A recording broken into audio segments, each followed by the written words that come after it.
তো hello guys, আজ আমি বানাচ্ছি একটি সহজ পদ্ধতিতে পাস্তা।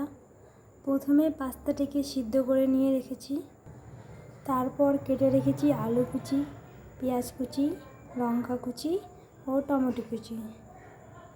তো এবার আমি কড়াইতে তেল দিয়ে আলুগুলো ভেজে নেব। কড়াইতে তেল দিয়ে দিয়েছি।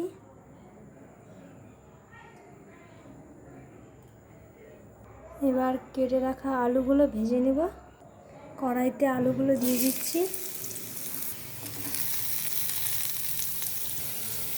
তো আলুগুলো ভালো করে ভেজে নেব।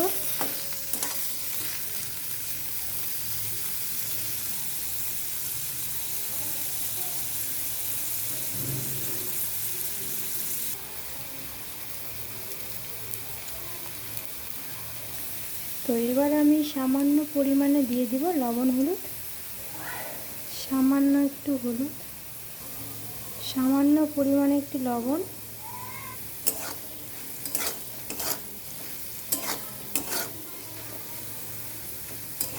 এবার এই আলুটাকে ভালো করে ভেজে নেব।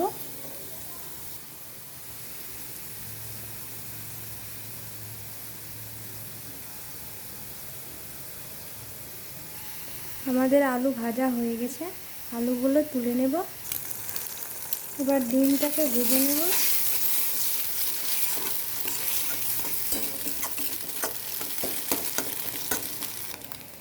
সামান্য একটু লবণ দিয়ে দেবো। এবার ডিমটাকে একটু ভালো করে নাড়াচাড়া করে নেব।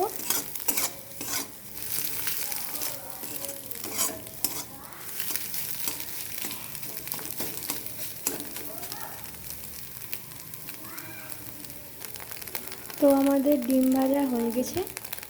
এবার টমেটো কুচিগুলো ভেজে নেব।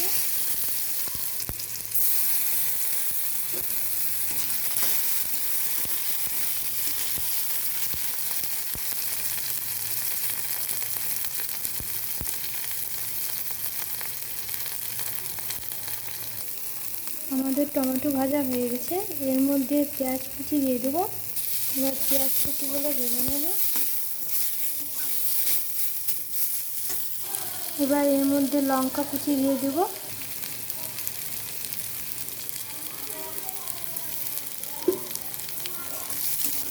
লঙ্কাগুলো দিয়ে ভালো করে নাড়াচাড়া করে নেব।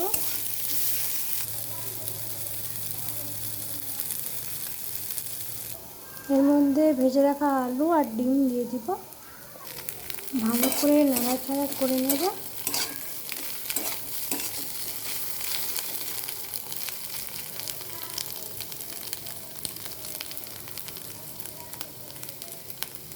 এবার এর মধ্যে সেদ্ধ করে রাখা পাস্তাগুলো দিয়ে দিব।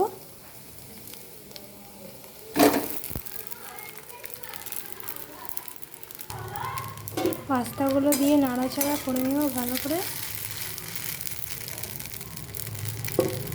এবার এর মধ্যে একটু সামান্য পরিমাণে লবণ, একটু সামান্য পরিমাণে হলুদ দিয়ে দেব।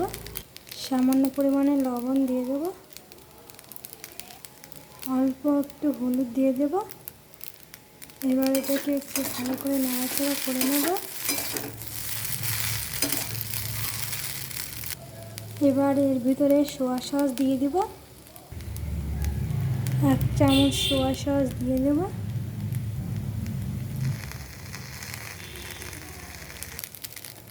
ভালো করে নাড়াচাড়া করে এরপরে দেব টমেটো কিচেন সস।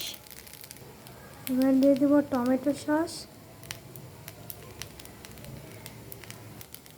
আবারও টমেটো সস দিয়ে পাস্তাটাকে ভালো করে নাড়াচাড়া করে নিলাম।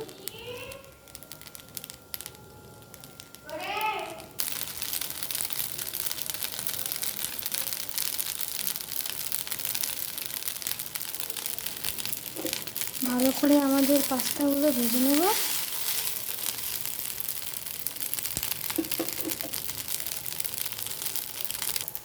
তো আমাদের পাস্তা রেডি। একটি সহজ পদ্ধতিতে পাস্তা তৈরি করে দেখালাম আপনাদের।